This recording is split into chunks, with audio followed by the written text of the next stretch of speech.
In the heart of Chicago's financial district, on a crisp Tuesday afternoon at 2:47 p.m., Dr. Lauren Mitchell strode into the gleaming marble lobby of Liberty Financial Bank.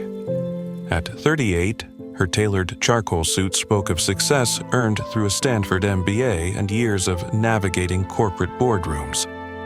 Her presence radiated quiet authority, the kind forged by building financial empires from the ground up. Yet, as she crossed the polished floor, branch manager Ethan Carter, a 29-year-old with a fresh degree and 3 months on the job, barely looked up from his desk. Seeing a black woman, he made a snap judgment. "Ma'am, this is a private institution. You can't just walk in here making demands." Security guards edged closer. Customers pulled out their phones, sensing a spectacle. The air grew thick with tension. Carter's voice carried a condescending edge, loud enough for the growing crowd to hear.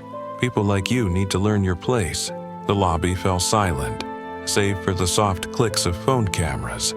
Have you ever been so underestimated that your response rewrote the rules? This is one of those stories, a real-life account of resilience and power, reshaping an entire system. Carter stood tall at 6'2", peering down at Lauren's 5'4" frame. His tone dripped with disdain. "Listen, we get complaints from folks like you all the time. This isn't that kind of bank." Lauren remained unruffled, her face a mask of calm. She set her sleek leather briefcase on the desk's edge. "I'm here for routine business. Nothing more." Carter scoffed, his laugh cold. "Routine business? Sure, and I bet you have an account here worth our time." Security guard Javier Torres, a 12-year veteran, hesitated. Something about Lauren's composure felt different, but Carter was in charge. 3 customers stared openly. Mia Alvarez, a local influencer streaming live on her Truth Teller account, whispered into her phone, "Y'all seeing this? This manager's out of line." Her viewer count surged from 300 to 1,500 in moments. Carter doubled down, his voice booming. "Ma'am, calm down before this gets out of hand." "I haven't raised my voice once." Lauren's reply was steady. Her eyes locked on his.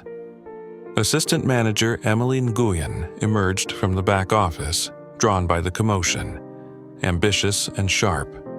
She'd risen from teller to management in 4 years. Her instinct was to back Carter. "Is there an issue here? This woman claims she has business with us," Carter said, rolling his eyes.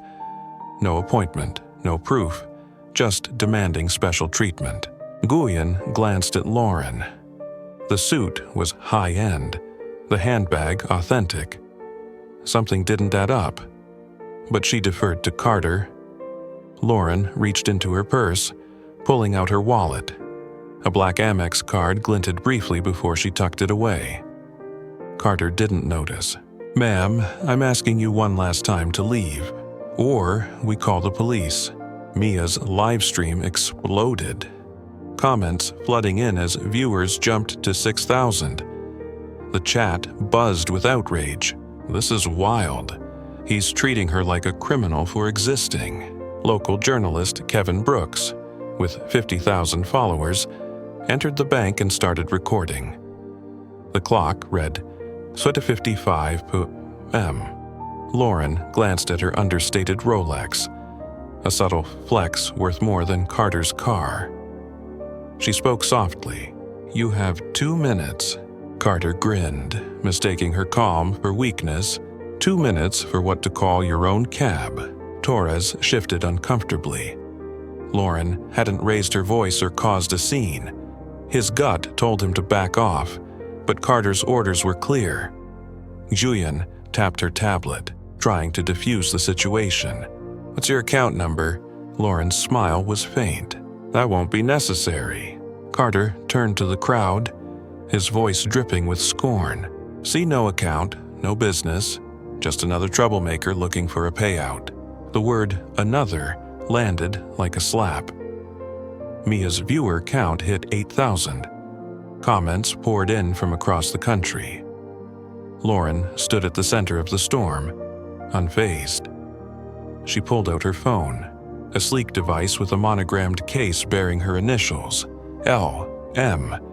With deliberate calm, she made a call. "James, this is Lauren.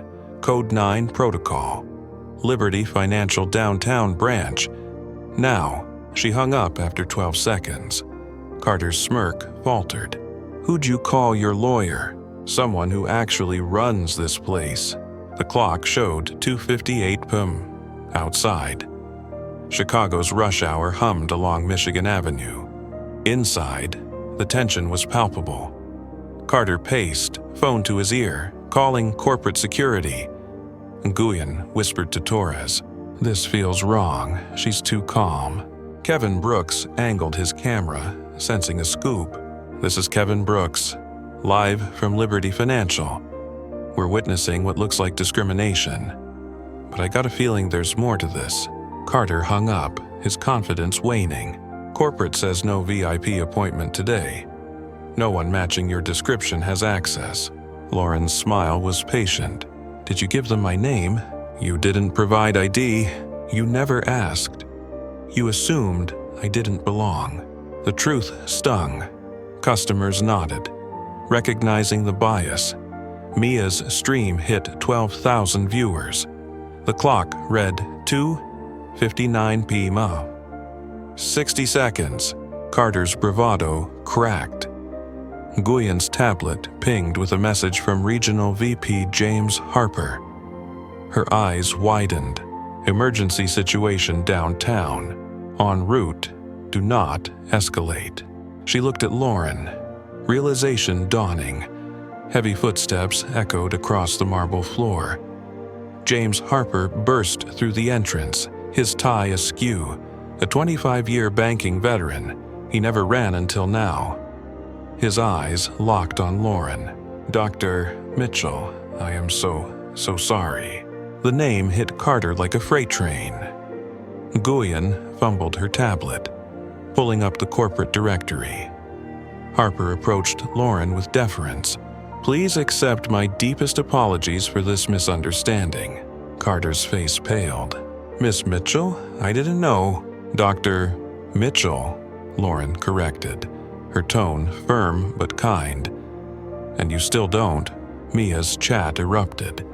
Viewers now at 18,000. Nguyen found the directory entry, her breath catching. "Dr. Lauren Mitchell, founder and CEO, board chair, 72% shareholder. The woman they tried to eject owned the bank."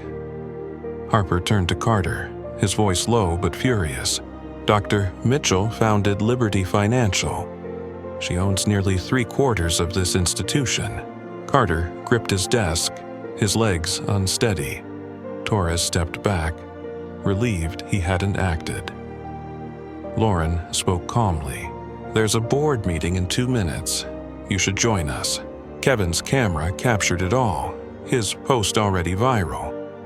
The lobby buzzed as Harper gestured toward the elevators. "Dr. Mitchell, the board is waiting."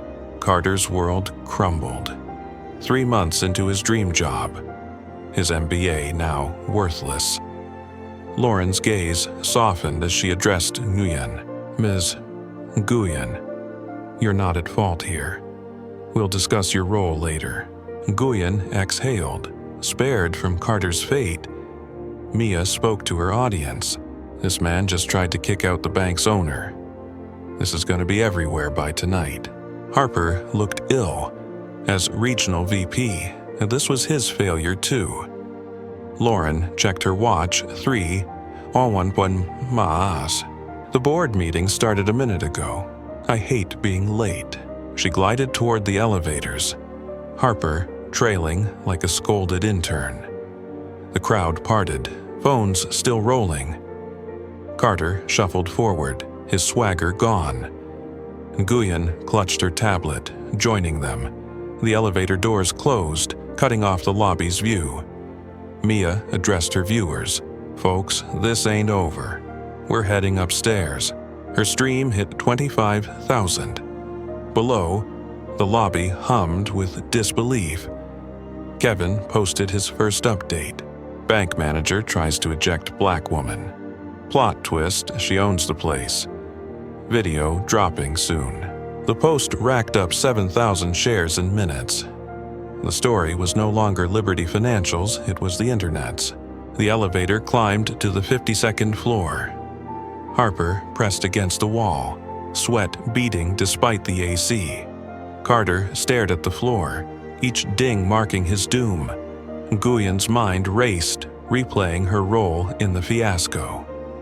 Lauren stood composed, hands clasped, watching the numbers rise. "Dr. Mitchell," Harper began, "this doesn't reflect our values or training." "Doesn't it?" Her question was soft but sharp. The elevator passed the 35th floor.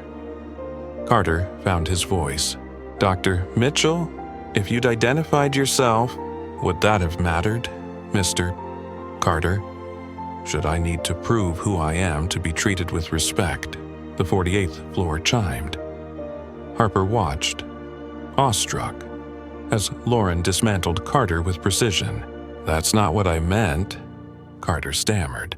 "Then what did you mean?" The 52nd floor arrived. The doors opened to a sleek executive suite, floor-to-ceiling windows framing Chicago's skyline. The boardroom, visible through glass walls, held 14 members around a walnut table. Chairman William Hayes, 68, had mentored Lauren early in her career. His silver hair and crisp suit masked a brilliant mind. He looked up as the doors opened, concern flashing across his face. "James, what's going on?"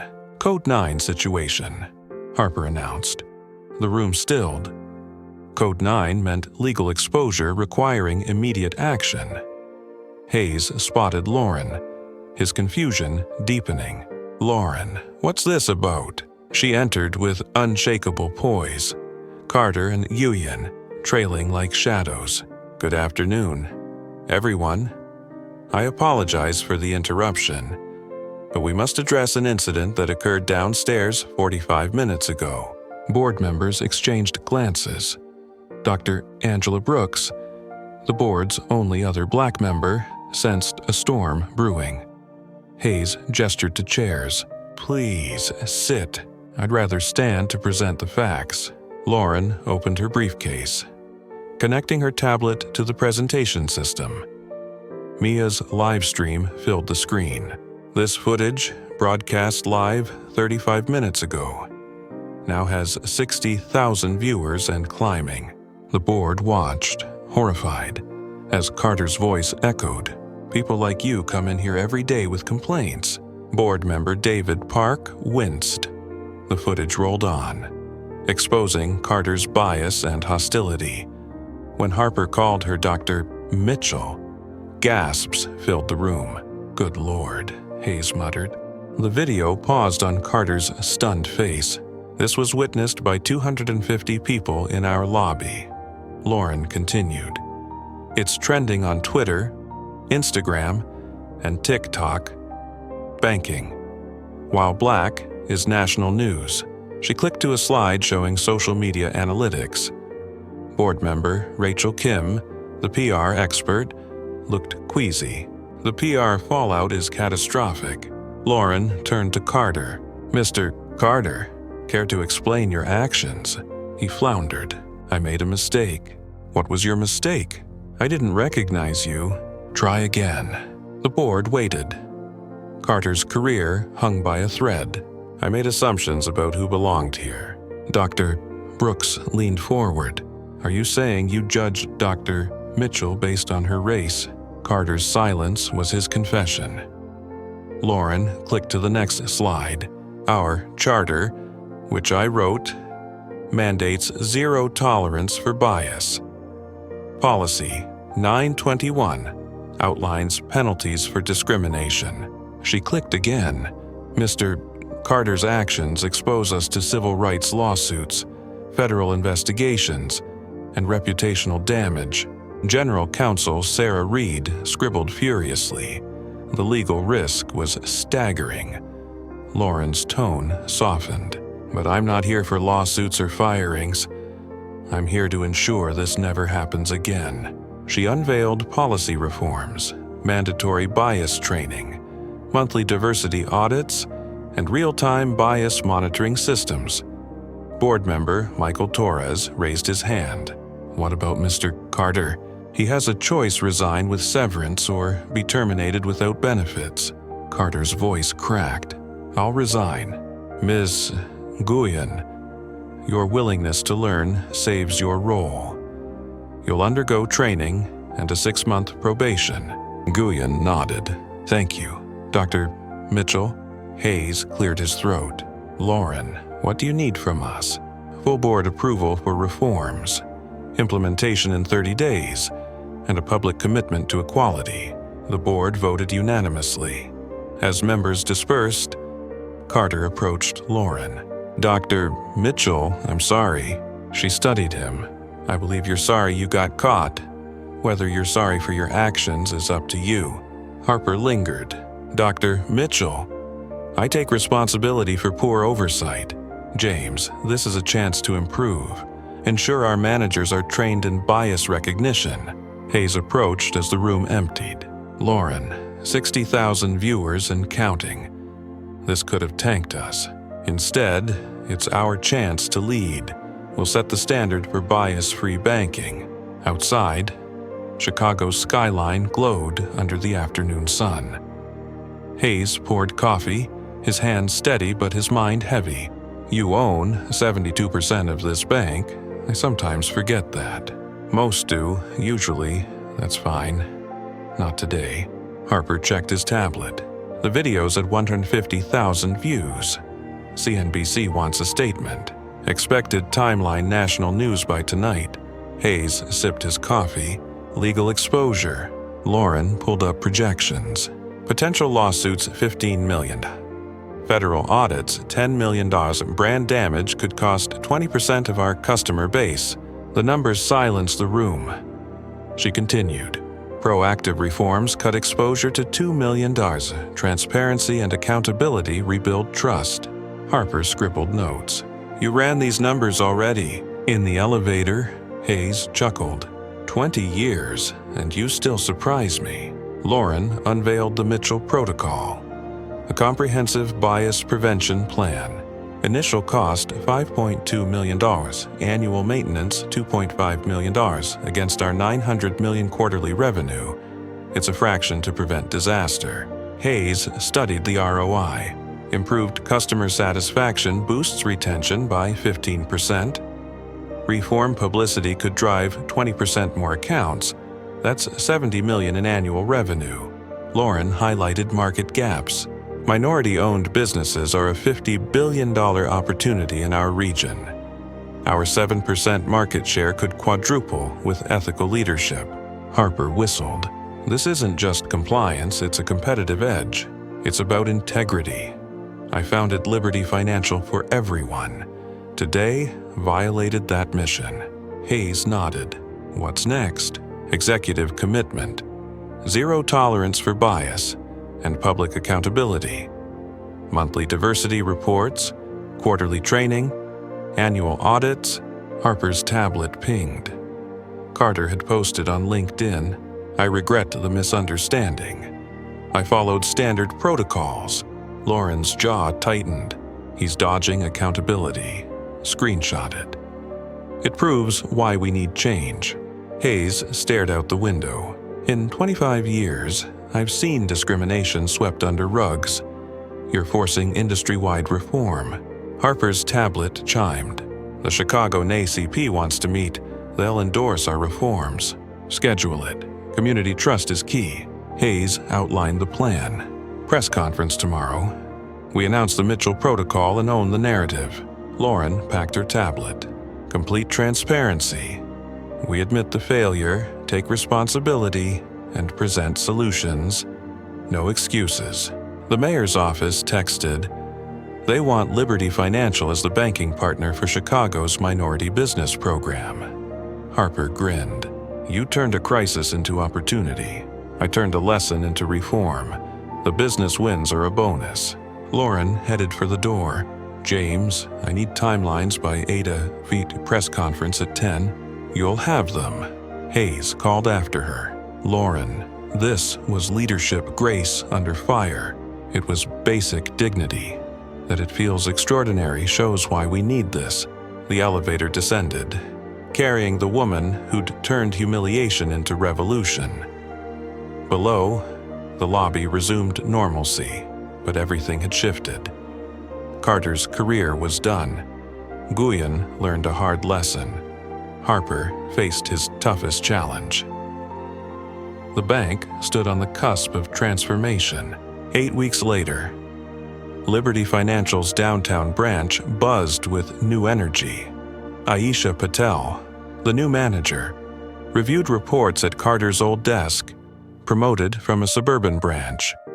Her 18 years of experience and inclusive approach set the tone. Bias prevention posters adorned the walls.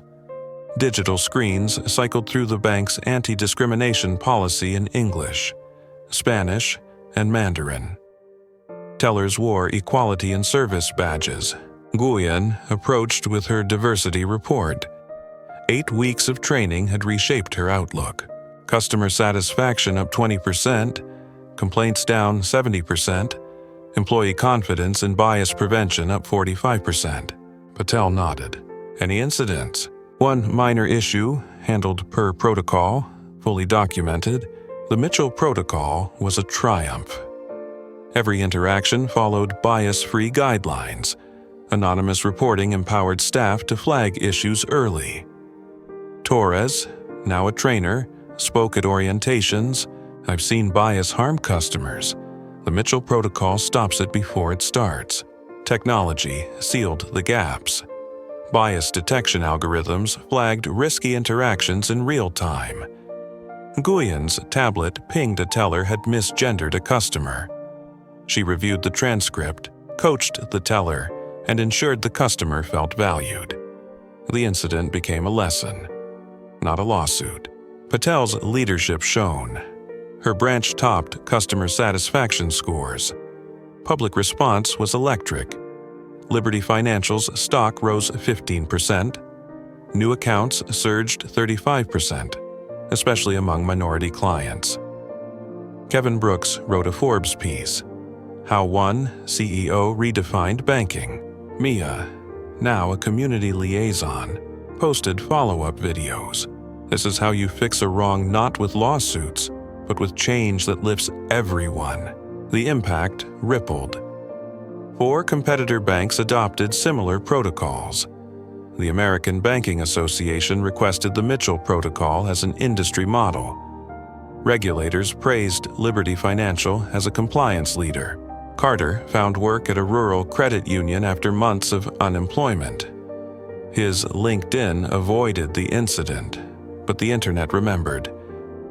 Patel's hiring included rigorous bias testing. Her motto, "Every customer deserves our best," defined her team. Employee morale soared. Satisfaction surveys showed gains. The bias reporting system logged 0 complaints in 2 months. Community ties strengthened. The NAACP endorsed Liberty Financial. The Chicago Latino Chamber partnered with the bank. The Minority Business Loan Fund, seeded with $6 million, funded 15 startups, earning praise citywide. Corporate tracked metrics obsessively. Reforms cost 5.2 million dairos but generated 10 million in revenue. Customer retention rose 18%, new accounts jumped 30%, turnover fell 45%. Liberty Financial led in inclusive banking. Harper championed the changes. The Mitchell Protocol isn't policy, it's our edge. Customers choose us for our values. Nguyen, now assistant regional manager, trained 500 employees. That incident could have ended me. Instead, it made me a leader. Industry awards followed. Liberty Financial won the National Equity in Banking Award. Lauren spoke at global conferences. The viral video hit 3 million views, sparking global discussions on bias. 1 year later, Lauren stood in the same lobby for the annual equity celebration. Patel shared the branch's win's top satisfaction scores: 0 complaints, 40% growth in minority accounts. Mia, now a full-time consultant, live-streamed the event. A year ago, this was a place of shame. Today, it's proof change is possible. Torres, head of security training, spoke. Silence fuels bias. Speaking up stops it. The bank became the region's fastest-growing. Competitors studied its protocols. Carter, after a year of reflection, pursued a diversity studies degree, his thesis on banking bias. Nguyen, now regional equity officer, trained thousands. The Mitchell Protocol spread to 20 banks. Regulators eyed it for national adoption. Lauren joined the Federal Reserve's Equity Council, shaping industry standards. The loan fund disbursed $50 million, cutting unemployment in underserved areas.